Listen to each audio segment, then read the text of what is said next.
समझ गया कि गरीबी केवल धन की कमी नहीं, गरीबी वह बेबसी है जब आपकी पूरी जिंदगी की कमाई किसी अमीर के एक शाम की चाय पानी के बराबर भी नहीं होती है। 1 लाख पाकर भी लोगों को पूरा नहीं पड़ता है तो एक गरीब किसान की क्या हालत है, वो आज की वीडियो में आप समझेंगे।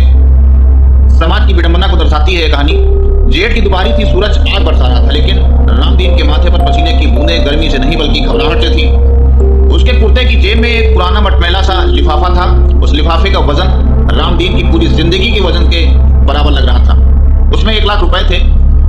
यह 1 लाख रुपए जमा करने में रामदीन के लिए बहुत बड़ी चुनौती थी। उसने अपनी 2 भैंसें बेच दी थी, खेत का एक छोटा सा हिस्सा गिरवी रख दिया था और अपनी पत्नी सुमित्रा की आखिरी निशानी चांदी की पायल थी, वो भी सुनार के तराजू पर उसने चढ़ा दी। तब जाकर रामदीन के पास 1 लाख रुपए इकट्ठा हुए। मामला क्या था, क्यों उसको पैसा इकट्ठा करना पड़ा? मामला उसकी पुश्तैनी जमीन के पट्टे का था। एक छोटी सी तकनीकी गलती की वजह से सरकारी फाइलों में उसकी जमीन विवादित घोषित कर दी गई थी। उसे ठीक करवाने के लिए वह पिछले 6 महीनों से तहसील के चक्कर काट रहा था। बड़े बाबू के कमरे के बाहर वह 2 घंटे खड़ा रहा। अंत में चपरासी ने इशारा किया, जाओ साहब बुला रहे हैं। रामदीन कमरे में दाखिल हुआ। अंदर एसी की ठंडक थी, बाहर की लू से बिल्कुल विपरीत थी। बड़ी कुर्सी पर वर्मा जी बैठे थे, चेहरे पे चिकनाई, आंखों में बेरुखी। कहिए रामदीन, क्या लाए हो? वर्मा जी ने फाइल से नजर हटाए बिना पूछा। रामदीन ने कांपते हाथों से वह मटमैला लिफाफा मेज पर रख दिया। उसकी आवाज रुंध गई थी।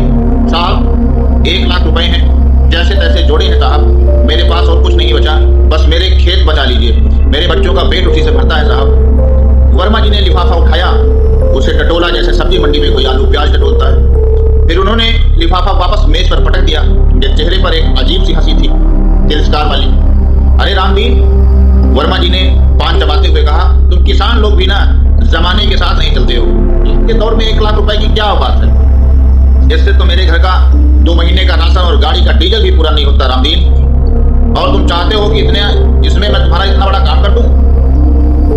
रामदीन सन्न रह गया। इसी तरह से उसने 1 लाख रुपए जुटाए थे। अब साहब की तो भाई 1 लाख सैलरी है। रामदीन के पैरों के नीचे से जमीन खिसक गई। सोचो, रामदीन की आंखों के सामने अंधेरा सा छा गया।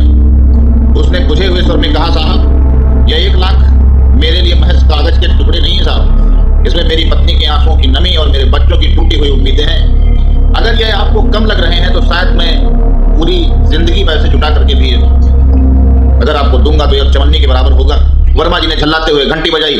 अरे इसे बाहर निकालो, दिमाग खराब करके रख दिया, जब पूरा इंतजाम हो जाए तब आना। रामदीन तहसील से बाहर निकला। धूप अब भी वैसी थी, लेकिन अब तो उसे गर्मी नहीं लग रही थी। वह सुन्न पड़ गया था। वह सोच रहा था कि जिस देश में एक अधिकारी की भूख 1 लाख में भी नहीं मिटती है, वहां एक किसान